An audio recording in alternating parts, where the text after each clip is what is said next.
বন্ধুরা, তোমাদের আজকে এরকম ফটো এডিট করা শেখাতে চলেছি, তো ভিডিওটি শেষ পর্যন্ত দেখে যান। আর আমাদের চ্যানেলে নতুন হয়ে থাকলে অবশ্যই সাবস্ক্রাইব করে দিন। প্রথমে লাইট অপশানে ক্লিক করুন, দ্বিতীয়টিকে 34 করে দিন এবং হাইলাইটকে -41 করে দিন আর শো ডাউনকে +34 করে দিন। এরপর কালার অপশানে ক্লিক করুন, একটু নিচ দিকে এসে সবশেষেরটাকে -27 করে দিন, এইটাকে +30 করে দিন। এরপর উপরে এসে মিক্স অপশানে ক্লিক করুন, এই কালারটি নিয়ে নিন, প্রথমটিকে -33 করে দিন, দ্বিতীয়টিকে -32 করে দিন, এইটাকে +40 করে দিন এবং নিচেরটাকে +48 করে দিন। এই কালারটি নিয়ে নিন, প্রথমটিকে +63 করে দিন এবং দ্বিতীয়টিকেও +63 করে দিন। এবার এই কালারটি নিয়ে নিন, প্রথমটিকে +44 করে দিন, দ্বিতীয়টিকে +39 করে দিন। আবার এই কালারটি নিয়ে নিন, প্রথমটিকে +12, দ্বিতীয়টিকে +10 এবং 3 নম্বরটিকে +9 করে দিবেন।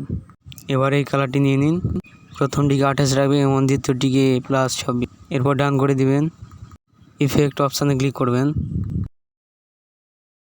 প্রথমটিকে +25 করে দিবেন, দ্বিতীয়টিকে +29,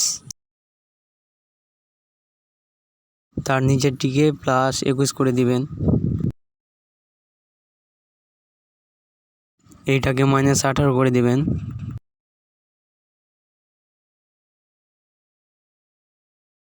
এইটাকে 43 রাখবেন, এইটাকে 52 রাখবেন, হাইলাইটকে 8 রাখবেন। তো এখানকার কাজ হয়ে গেছে। এবার ডিটেলস অপশানে ক্লিক করুন, প্রথম অপশানটিতে বেশি করে রাখবেন না, নাহলে আপনার ছবি ফেটে যাবে, তাই 1 রাখবেন। তো বন্ধুরা, তোমরা দেখতেই পাচ্ছ আমাদের ছবি এডিট করা হয়ে গেছে। এরকম ছবি এডিট করা শিখতে হলে আমাদের চ্যানেলটিকে সাবস্ক্রাইব করে দিন।